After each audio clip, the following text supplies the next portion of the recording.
Cleveland media, they have a different flavor every week when it comes to this anyone but Shedeur narrative.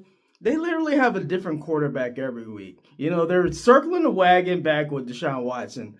The same people in Cleveland media that told y'all 2 seasons ago after Deshaun tore his Achilles at First Energy Stadium, Huntington Bank Field, my bad, whatever you want to call it, Cleveland Brown Stadium. These are the same people that told you Deshaun's never going to play a down for the Cleveland Browns again. These are the same people doubling back and telling you, oh yeah, Deshaun's looking good. Mary Kay Cabot's like, hey, we're kicking the tires on Deshaun Watson again. We're kicking the tires on him again. It's gone from Mac Jones.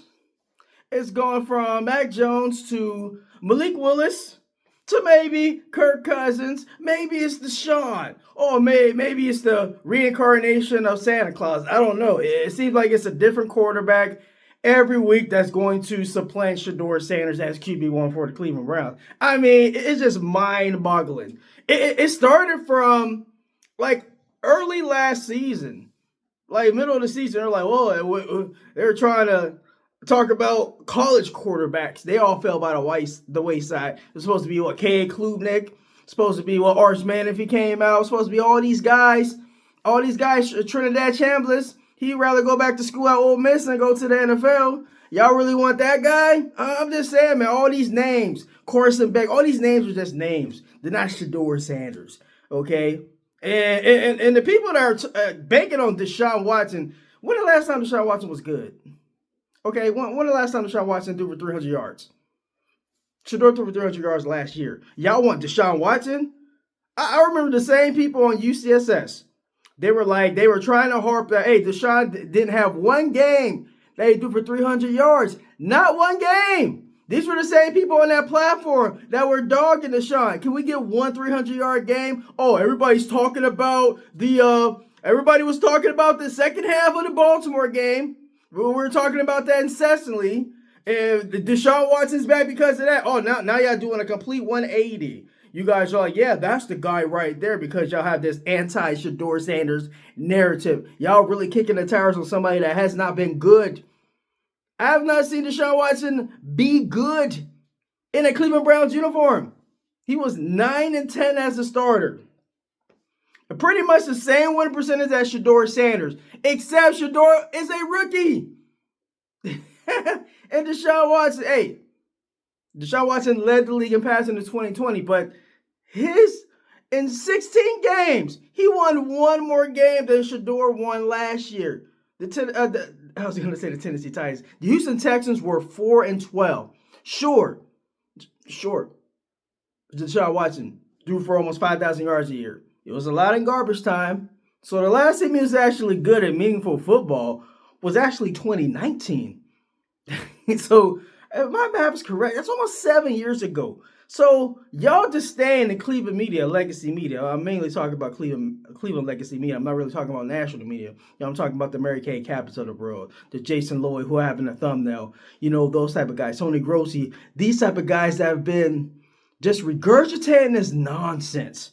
Malik Willis. We can't even afford Malik Willis. Why y'all keep talking about Malik Willis? We can't afford Malik Willis. How are you going to be able to afford Malik Willis? The legacy members of media, they know this. Why are y'all drumming up these narratives? These are easily debunked narratives. Malik Willis? Y'all really about to pay somebody $45-50 million a year? $25-30 million guaranteed? You gonna give somebody $25 million a year on top of Deshaun's $80 million per year? On top of Shador's $1.2 or $1.3 million? So you're gonna pay over $100 million, $106 million to quarterbacks on your roster. That don't make very much financial sense. And somebody that's a capologist like Andrew Berry, y'all should know better that he's not going to invest money in Malik Willis. What the Cleveland Browns are going to do, Cleveland legacy media, y'all should be doing y'all job. I've been trying to tell y'all what's up.